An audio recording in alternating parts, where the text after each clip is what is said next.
La clase de hoy corresponde a síndromes linfoproliferativos. Los órganos linfoides primarios son la médula ósea y el timo. En ellos las células linfoides se generan y se diferencian en linfocitos B maduros y linfocitos T maduros. Los órganos linfoides secundarios son los ganglios linfáticos, el vaso y el tejido linfoide asociado a las mucosas. En estos tejidos, los linfocitos B y T toman contacto con los patógenos y sus antígenos, activándose y multiplicándose. Los distintos órganos linfoides están interconectados por vasos sanguíneos y vasos linfáticos, de modo que se constituye un sistema unitario, entrelazado y bien comunicado. Estos vasos transportan células del sistema inmunitario, de las cuales el tipo central es el linfocito. Bueno, hay que clasificar entonces lo que serían los síndromes linfoproliferativos, es decir, todo síndrome que se produzca por justamente esa proliferación aumentada de linfocitos. Pueden ser benignos y pueden ser malignos. Dentro de los benignos, principalmente lo infeccioso, es decir, los secundarios ABK, atoxoplasma, AVIH, VDRL, virus de Epstein-Barr, citomegalovirus, cualquier infección viral básicamente. Los síndromes linfoproliferativos inflamatorios, siempre se destaca en este conjunto lo que sería el lupus o la sarcoidosis, y dentro de lo maligno lo que es primario ganglionar, es decir, el conjunto de linfomas, linfoma no Hodgkin, linfoma de Hodgkin, destaco la LLC, y los secundarios como cualquier cáncer sólido que secundariamente tenga compromiso a nivel ganglionar. Va a importar entonces, desde el punto de vista clínico, tratar de diferenciar los síndromes linfoproliferativos y tratar de orientarnos, si se quiere, a una etiología. Existen aspectos clínicos que son diferenciales, empezando por lo que serían las características de las adenopatías. El tiempo de evolución de la aparición del ganglio, de los ganglios, la secuencia de aparición de los mismos, el tamaño del ganglio, la localización, la consistencia, el que formen o no conglomerados, eso es muy característico y ayuda a diferenciar. Que sean dolorosos, orienta más de repente a algo infeccioso o algo rápidamente, algo que crezca de manera muy agresiva. El que sea en una consistencia pétrea o firmemente dura orienta más a una neoplasia sólida. La característica de firme elástico no doloroso correspondería más a las linfopatías, o sea, al compromiso primario. Esas son características que uno puede ir reuniendo desde el punto de vista clínico, si bien la confirmación va a estar dada luego por la paraclínica. Interesa también si se acompaña de síntomas constitucionales, de repercusión general, si existe afectación de distintas series hematológicas, es decir, si se acompaña de anemia, de sangrados, si el paciente ha tenido contacto con infecciones y, por supuesto, si tiene evidencia de una neoplasia primitiva. Y dentro de los síndromes linfoproliferativos, ya yendo un poquito a lo que serían los síndromes linfoproliferativos primarios y tumorales, es decir, los linfomas, podemos destacar que son generados por la proliferación maligna de linfocitos anormales que corresponden a una alteración en diferentes etapas de la linfopoiesis que genera o linfocitos B, T o natural killer, en este caso con alteraciones morfológicas o inmunofenotípicas y citogenéticas. Tiene la capacidad de bien vivir más, es decir, generándose alteraciones a nivel de lo que sería la apoptosis, o bien de proliferar más. Esto está en la base patogénica. Y comprometen principalmente los ganglios linfáticos, el vaso, hígado y médula ósea. En cuanto a la clasificación, nos basamos en la última edición de la clasificación de la WHO o de la OMS del 2020, que corresponde a la quinta edición, que justamente trata de reunirlos, si bien son múltiples subtipos, trata de reunirlos en grupos un poco más grandes. Los divide en las neoplasias de células B precursoras, en las neoplasias de células B maduras, que ahí están incluidos de los linfomas más frecuentemente escuchados, probablemente, como ser el linfoma de células, linfocítico de células pequeñas, el linfoma de la zona marginal, el linfoma linfoplasmocítico, el linfoma del manto, el linfoma difuso a grandes células B, el linfoma folicular. A su vez tenemos aquí, como puede verse en la diapositiva, el linfoma de Hodgkin, que forma una entidad específica en la clasificación, las neoplasias de células plasmáticas y otros desórdenes con paraproteínas, de paraproteínas que incluyen las gamapatías monoclonales, lo mismo luego neoplasias de precursoras de células T y a su vez neoplasias de células T maduras, es decir, en estos grupos se subclasifican toda esta gran, como ven en la tabla, muchísimas entidades diferentes.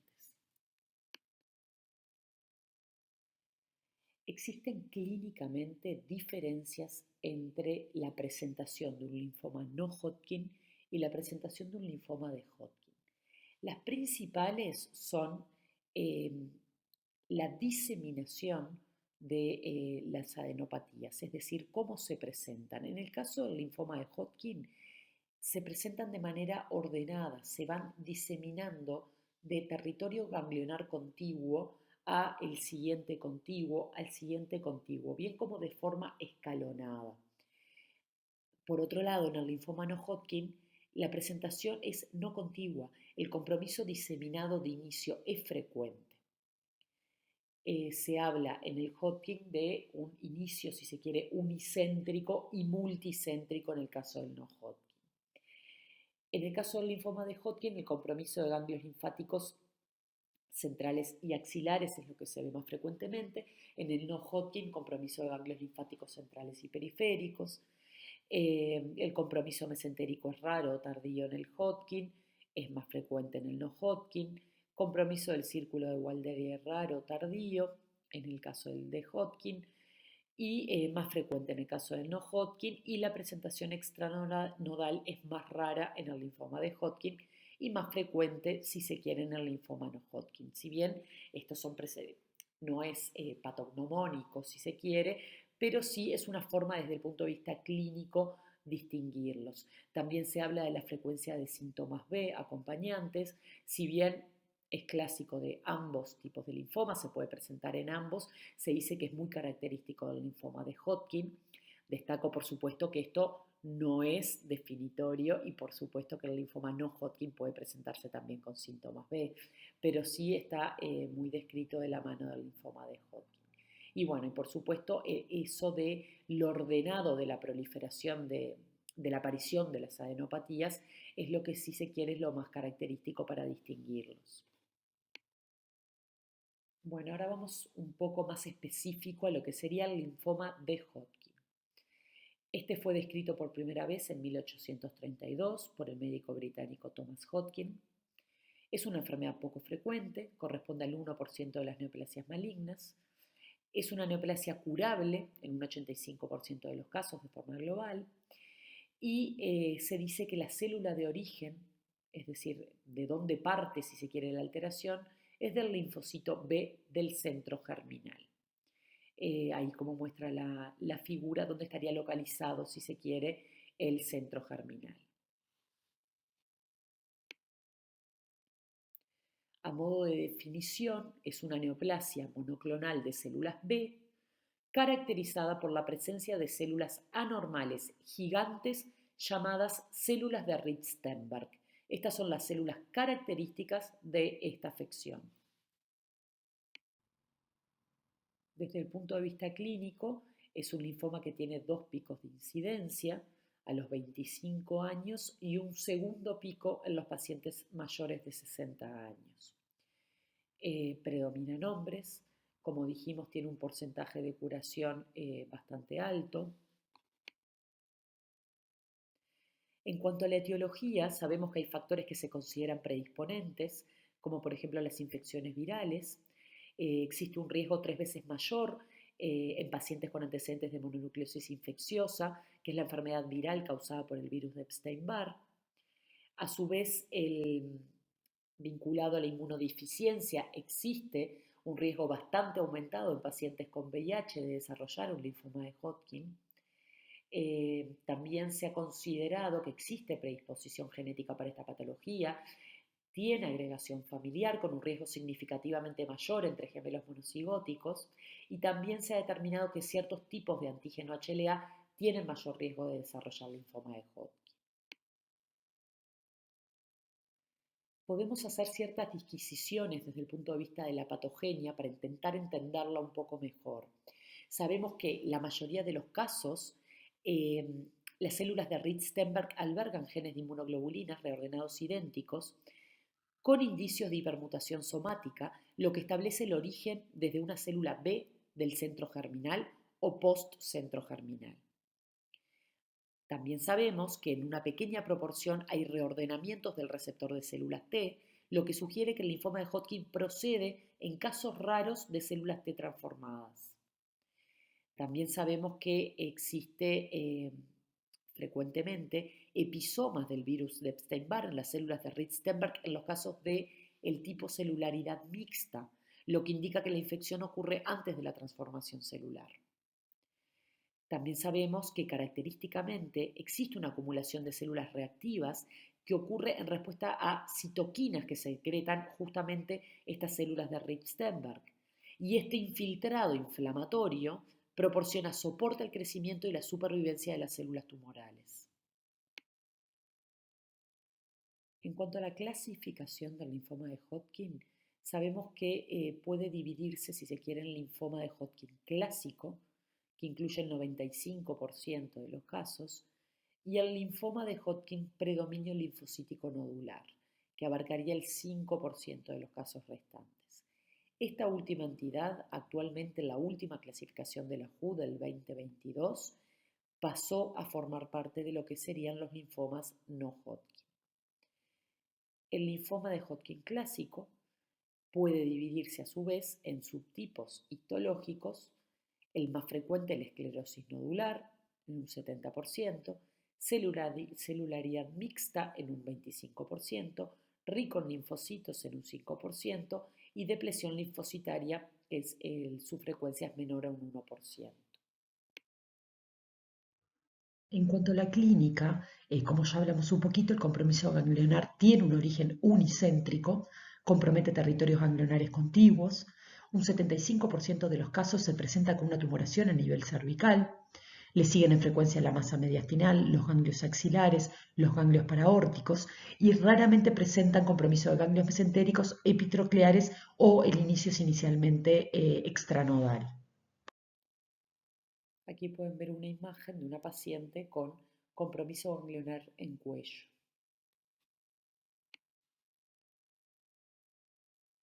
Menos de un 5% tiene compromiso de médula ósea. Es muy escasa la frecuencia de compromiso del sistema nervioso central. Un 40% presenta síntomas B, como adelgazamiento, sudoración nocturna, fiebre, y es muy frecuente la presencia de prurito. Es frecuente que la variedad de esclerosis nodular se presente como una masa mediastinal que puede llegar a presentar elementos de síndrome mediastinal. Se solicitará para el estudio de un linfoma de Hodgkin mucha paraclínica destinada a confirmar el diagnóstico, a evaluar el pronóstico y en vistas al tratamiento. Se solicitará, o de los estudios más rápidos en tener los resultados serán el hemograma y la lámina periférica, valorar anemia y elementos pronósticos, la función renal y el ionograma, el funcional y enzimograma hepático, la LDH, la beta-2 microglobulina, la BES, la uricemia, la glicemia, el PEF, las serologías virales, el examen de orina, radiografía de tórax, ecografía abdominal, la tomografía de cuello, tórax, abdomen y pelvis, es decir, un body, el PET, que ha cobrado un rol bastante importante en lo que es el linfoma de Hodgkin, incluso para realizar a mitad de tratamiento, guiando la terapéutica y al final del tratamiento, la biopsia de médula ósea, que tiene indicaciones específicas, el electrocardiograma, el ecocardiograma, y la criopreservación de semen y preservación de la función ovárica en los pacientes jóvenes en edad reproductiva o con intenciones reproductivas.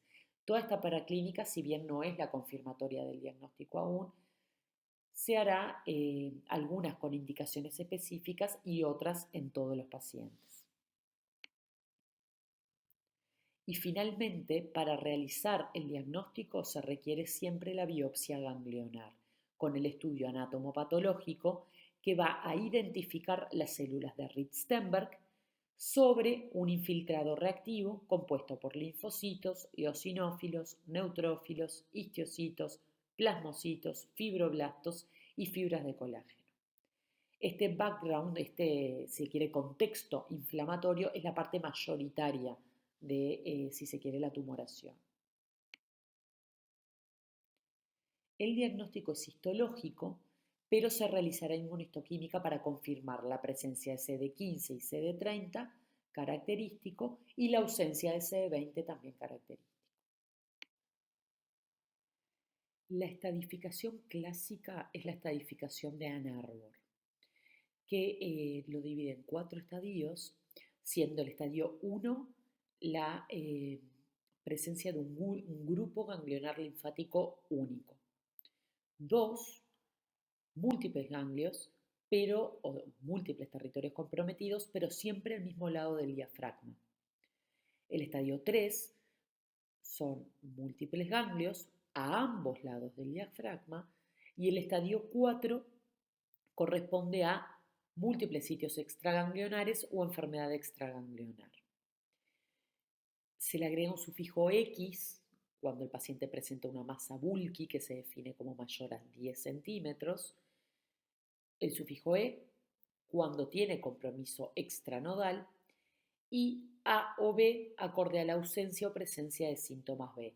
A si no presenta síntomas B y B cuando sí los presenta. Aquí justamente se representa esta clasificación. El estadio 1, como lo ven en la figura, con ganglios localizados, el estadio 2, con más ganglios, pero siempre a un solo lado del diafragma, el estadio 3, más ganglios en cualquier lugar supra- e infradiafragmático, y el estadio 4, ya con afectación extraganglionar. Para la clasificación pronóstica, es decir, para una evaluación pronóstica de estos pacientes, vamos a utilizar justamente el estadio que definimos anteriormente. Acorde a ellos se pueden dividir o subdividir en 2 subgrupos. Los estadios precoces, que corresponderían al estadio 1 o 2, y los estadios avanzados 3 o 4. Dentro del grupo de estadio precoz, este puede ser favorable o desfavorable.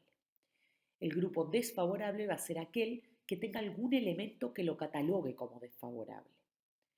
¿Cuáles son estos elementos o estos factores?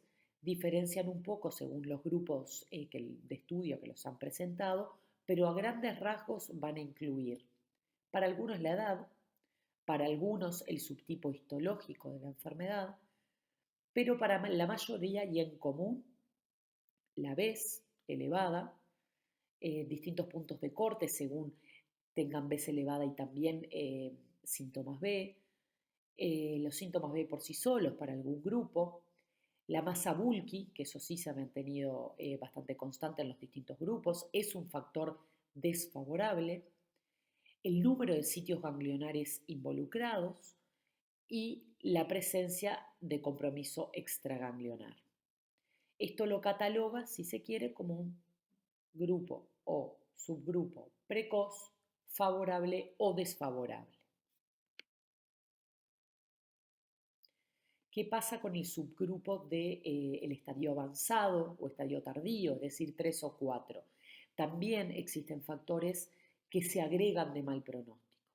Estos se han determinado y son la edad mayor a 45 años, el sexo masculino, el estadio 4 versus estadio 3, la hemoglobina menor a 10,5, la albúmina menor de 4, la leucocitosis superior a 15.000 y la linfopenia menor a 600 o menos del 8%.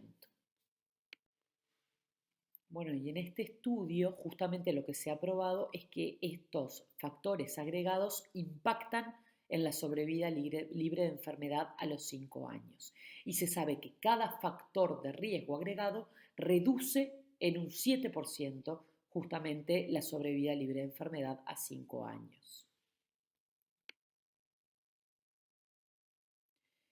En cuanto al tratamiento, el mismo consiste en quimioterapia más menos radioterapia. El plan adecuado va a depender del paciente, sobre todo del estadio de su enfermedad. Se intenta lograr alta eficacia con menor toxicidad. La quimioterapia más utilizada a nivel mundial es el plan llamado ABBD, que incluye doxorubicina, bleomicina, vinblastina y dacarbazina. Se administran al día 1 del ciclo y al día 15 del ciclo. Y se van a completar el número determinado de ciclos que va a depender del estadio y de la respuesta durante el tratamiento. El plan ABBD, como mencioné, es el plan más utilizado y aprobado en primera línea, si bien existen otros planes que estarían aprobados para primera línea. Las complicaciones posteriores que pueden verse vinculadas a este tratamiento es la aparición de tumores sólidos, de segundas neoplasias a los 25 años, que puede llegarse a ver en un 20%, un 6% de enfermedad coronaria a los 10 años y un 20% a los 20 años, un 30% de neoplasia de mama a 30 años si el plan incluyó radioterapia torácica, y la radioterapia aumenta el cáncer de pulmón por 7 a 20 veces. Y ahora pasamos al grupo de los linfomas no Hodgkin. Este es un grupo de neoplasias linfoide muy heterogéneo que difieren en su histología, en la evolución y en la respuesta al tratamiento. Realmente son grupos muy diferentes entre sí.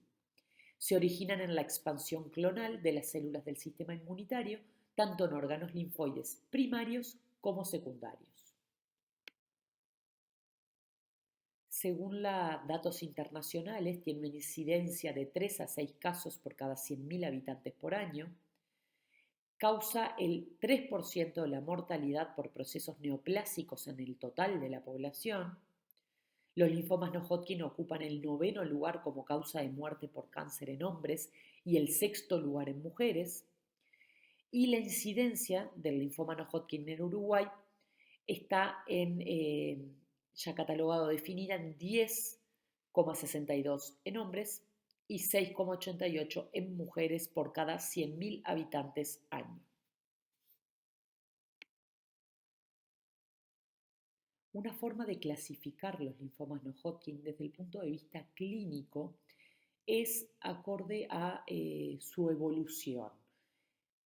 Algunos tienen características de ser agresivos, de ser muy agresivos o de tener un perfil menos agresivo o indolente. Entonces pueden catalogarse, si se quieren, estos tres subgrupos. Dentro de los muy agresivos se encontraría el subtipo linfoblástico, el Burkitt. Dentro de los agresivos, clásicamente el linfoma difuso a grandes células B, que es el linfoma más frecuente, el linfoma del manto, los linfomas T. Y dentro de los indolentes destacamos el folicular, que es el más frecuente dentro de este subgrupo, la leucemia linfoide crónica o su contraparte a forma de linfoma, que es el linfoma linfocítico de células pequeñas, el linfoma de la zona marginal, la tricoleucemia, entre otros, como pueden ver aquí en la diapositiva. Una característica típica a tener en cuenta para determinar y clasificar el linfoma no Hodgkin es saber o determinar cuál es la célula que le da origen. ¿Qué célula y en qué estadio de evolución, si se quiere, es que ocurre la alteración que da posteriormente el origen al linfoma? Ya vimos una imagen que determina o ubica los centros germinales y aquí tenemos un esquema de la evolución de la célula a lo largo del centro germinal y post-centro germinal. acorde a donde ocurra la alteración o qué célula, realmente, mejor dicho, qué célula da origen al linfoma, es que los vamos a catalogar posteriormente. Un ejemplo, mirando el sector de centro germinal, se ve una alteración a nivel de los centroblastos que puede dar, por ejemplo, la evolución a un linfoma de Burkitt, por ejemplo, la evolución a un linfoma difuso a grandes células B con un perfil centrogerminal. En el caso de los centrocitos, puede verse la evolución a un linfoma folicular, ya más cerca de la zona marginal, a un linfoma de la zona marginal. Otro ejemplo que puede apreciarse es la alteración a nivel de la célula pre-entrada al centro germinal, es decir, antes de adquirir esas mutaciones somáticas del sector variable de las cadenas pesadas de inmunoglobulinas, que puede dar lugar a un perfil de LLC determinado. A su vez, las células, luego de haber pasado por el centro germinal, también pueden evolucionar a una LLC, también con un perfil distinto. Las células plasmáticas, por supuesto, mieloma múltiple. Estos son todos los ejemplos que pueden verse o a modo de esquema nos pueden servir para determinar o conocer las células de origen. Dentro de lo que serían las características clínicas, ya estuvimos viendo algunas formas de presentación típicas. Sabemos que el inicio es característicamente multicéntrico, bilateral. Se va a interrogar o se va a apreciar lo que sería un síndrome poliadenomegálico, es decir, varios territorios comprometidos, superficiales y profundos, un síndrome visceromegálico con la presencia de hepato, esplenomegalia. Puede verse o, bueno, valorarse la presencia de compromiso extranodal, como ser del sistema nervioso central, de la médula ósea, testículos, senos faciales. Toda la esfera otorrinolaringológica debe ser interrogada a la hora de valorar a estos pacientes, compromiso digestivo, la presencia o no de síndrome constitucional, de dolores óseos, de repercusión general.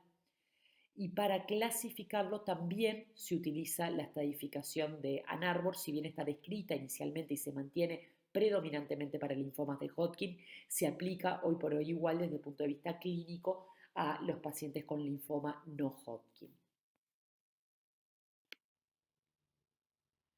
La paraclínica a solicitar también va a ser muy amplia y en muchos casos dirigida según el paciente, pero como ya vimos anteriormente, para confirmar el diagnóstico de los linfomas se requiere una biopsia ganglionar con estudio anatomopatológico, inmunohistoquímico, con realización de citometría de flujo, con estudio del inmunofenotipo también de la muestra, si bien no es diagnóstico, aporta datos preliminares de efectivamente el diagnóstico, y estudio citogenético con distinto rol, en algunos casos también rol diagnóstico. La estadificación va a ir de la mano de la imagen, que puede pedirse inicialmente una radiografía de tórax, una ecografía abdominal, pero principalmente lo que se pide de inicio es la tomografía de cuello, tórax, abdomen y pelvis, y el PET, que como ya vimos tiene principal importancia y relevancia hoy en lo que es el estudio en general de los linfomas. Se pedirá hemograma y lámina periférica, estudio de médula ósea con mielograma, inmunofenotipo y biopsia de médula. En algunos casos se tendrá indicación de estudio del líquido cefalorraquídeo, que la indicación va a depender acorde al tipo, al subtipo de linfoma y de algunas características de riesgo que presenten.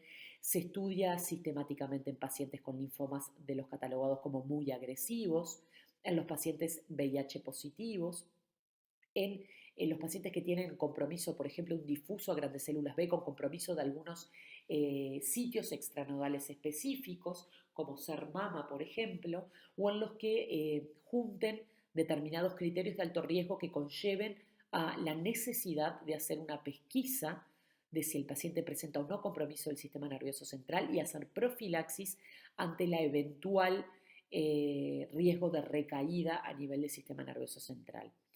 Esto un poco discutido actualmente cuando se requiere o no y el beneficio real del rol de la profilaxis, pero sí sabemos que hay determinadas situaciones clínicas las cuales ameritaría al estudio o pesquisa del compromiso del sistema nervioso central. La realización de endoscopías, también con algunos criterios definidos y acorde al subtipo de linfoma, consulta con otorrinolaringólogo también en el caso de presentar clínica compatible. Para valorar actividad de la enfermedad, del LDH, beta-2 microglobulina, como valoración general, funcional y enzimograma hepático, función renal, ionograma, uricemia, PEF, las serologías, siempre hay que pesquisarlas en vistas al tratamiento, examen de orina, electrocardiograma, ecocardiograma, y siempre tener en cuenta la criopreservación de semen o preservación de la función ovárica en los pacientes que lo amerite según edad y deseos concepcionales. Un ejemplo de linfoma no Hodgkin muy agresivo es el linfoma linfoblástico. Sean adolescentes y jóvenes, la presentación más frecuente o característica es la de masa mediastinal y rápidamente progresiva o evolutiva, de presentación bastante aguda, ya que se trata justamente de un linfoma muy agresivo y da lugar al llamado síndrome mediastinal, que ya lo nombramos anteriormente, pero haré una disquisición exactamente de qué es lo que incluye. Se debe interrogar disfagia, se debe interrogar tos irritativa, hipercialorrea, hipo, disnea inspiratoria, edema en esclavina, ingurgitación yugular, circulación colateral, y tener en cuenta que el síndrome mediastinal, y sobre todo con esta instalación más aguda, es una urgencia hematológica y en algunos casos hasta una emergencia hematológica, acorde a que sea lo que predomine dentro del mismo. Otro ejemplo también de linfoma no Hodgkin muy agresivo es el linfoma de Burkitt. Corresponde a menos del 5% de los linfomas no Hodgkin. Se considera una urgencia oncológica. Existen tres variedades del linfoma de Burkitt, con diferencias en lo que es la presentación clínica, morfológica y biológica. La primera variedad es el endémico, típico de África y de la edad pediátrica, que compromete clínicamente la órbita y la mandíbula, es la forma más característica de presentación, y está vinculado a la infección por el virus de Epstein-Barr en casi un 100%. El no endémico, más del adulto, que debuta al paciente con compromiso abdominal, con masas abdominales, eso sería lo más clásico desde el punto de vista clínico, puede verse positividad al virus de Epstein-Barr en un 20%. Y el tercer subtipo, el asociado a inmunodeficiencia, el cual puede también asociar compromiso por el virus de Epstein-Barr en un 30%. Estas son unas imágenes de ejemplo de las presentaciones clínicas que comentamos.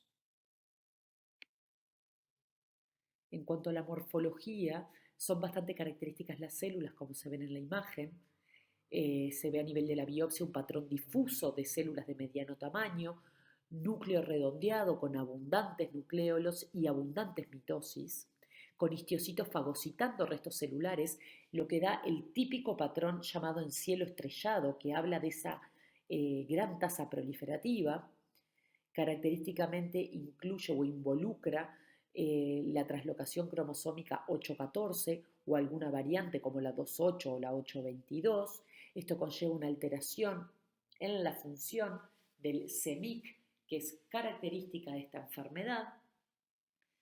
Es una enfermedad que con tratamiento puede llegar a remisiones completas de entre un 75 y un 100%, con sobrevidas globales de un 50 a un 70%, si bien va a depender, por supuesto, de que tengan factores de riesgo determinados o qué factores pronósticos o qué valoración pronóstica tenga de inicio.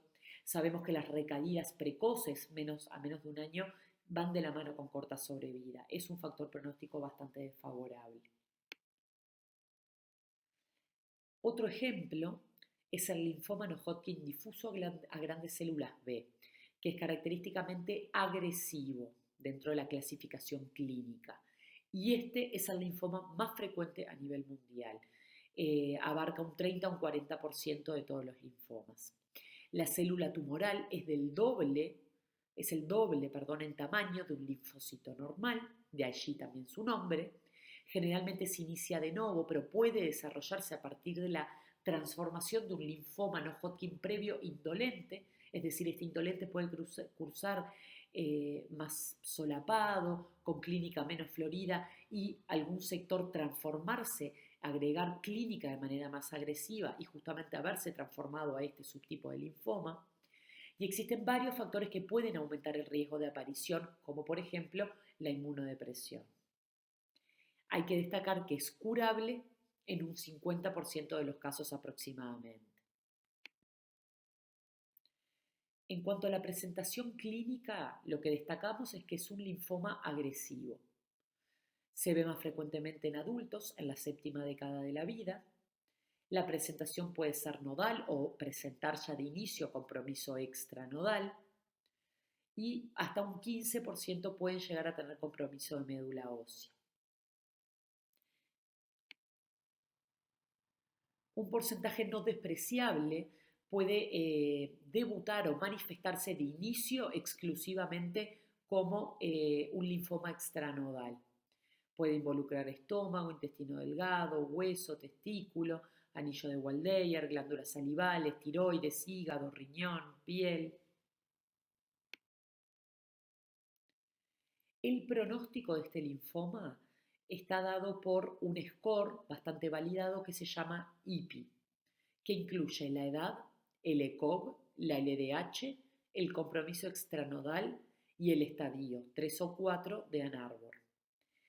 Acorde a la presencia de estos factores, se va a catalogar o dividir en subgrupos pronósticos bajo, intermedio alto o alto. Y esto se va a correlacionar con la sobrevida global a 5 años, oscilando entre un 73% hasta un 26%. Otro ejemplo de linfoma no Hodgkin agresivo es el linfoma del manto, que constituye el 7 al 10% de todos los linfomas. Es un linfoma compuesto por células pequeñas o medianas. Se caracteriza por la presencia de la traslocación 11-14, que da lugar a la sobreexpresión de la ciclina D1. Es incurable en general, con una media de sobrevida de 3 a 4 años. El inmunofenotipo característico es el que se presenta en la diapositiva. Y abajo pueden ver las imágenes del estudio por Fish de la presencia de la traslocación 11-14. La edad media de presentación es entre los 55 y 60 años. La relación hombre-mujer varía bastante, pero siempre a predominio del sexo masculino. La mayoría de los casos se diagnostican en estadios 3 o 4 con linfadenomegalia, hepatoesplenomegalia y compromiso de médula ósea. Un 50% presenta compromiso de la sangre periférica y un 90% compromiso extranodal, que por frecuencia incluye médula ósea, tubo digestivo, hígado y anillo de Waldeyer. El último ejemplo es el linfoma folicular, que es un linfoma indolente, el más frecuente dentro de este grupo. Es el segundo subtipo más frecuente en general, un 20 o un 25%. Representa un 70% de los linfomas no Hodgkin indolentes. El 80% de los pacientes tienen la traslocación 14-18, que resulta en la sobreexpresión de la proteína BCL2, inhibiendo así la apoptosis, prolongando la sobrevida celular. La mediana de edad del diagnóstico es de 60 años. Predomina en el sexo masculino. La mayoría se presenta en estadios avanzados con frecuente afectación sistémica y un tercio se presenta en estadios precoces 1 y 2. Suelen presentar adenopatías de pequeño y mediano tamaño, comprometiendo todos los territorios superficiales. No es común el compromiso extranodal. El estado general de los pacientes está preservado, presentando un 20% síntomas B, como fiebre, sudoración nocturna, pérdida de peso y alteración del performance status. El 50 al 60% de los linfomas foliculares afectan la médula ósea. Es frecuente el compromiso de sangre periférica. Existe la posibilidad de transformación a un linfoma no Hodgkin agresivo, como vimos anteriormente. Y el descrito aquí en la diapositiva es el inmunofenotipo más característico. Y destacamos que es un linfoma incurable. El score pronóstico en este caso utilizado es el FLIPI, que incluye la edad mayor de 60 años, la LDH aumentada, la hemoglobina menor de 12, el estadio 3 o 4, es decir, avanzado, y el compromiso de 5 o más sitios ganglionares. Acorde a la presencia de estos factores, se va a catalogar en 3 subgrupos diferentes que se van a correlacionar con también la sobrevida. El tratamiento de este subgrupo tan heterogéneo de linfomas va a depender, por supuesto, del subtipo de linfomas y del paciente. En sí, los objetivos, que también van a variar acorde al subtipo de linfoma, van a ser el alivio sintomático, el evitar complicaciones como el síndrome de lisis tumoral, las infecciones, la mielodepresión, disminuir la masa tumoral, lograr remisión completa, mejorar la sobrevida global, en algunos subtipos la curación y mejorar la calidad de vida. Siempre va a incluir la internación, buches, hidratación, alopurinol, protección gástrica, antieméticos, en muchos casos antibióticos profilácticos y en muchos casos también por protocolo factores estimulantes de colonias. Y los planes que utilizaremos, por supuesto, hay múltiples.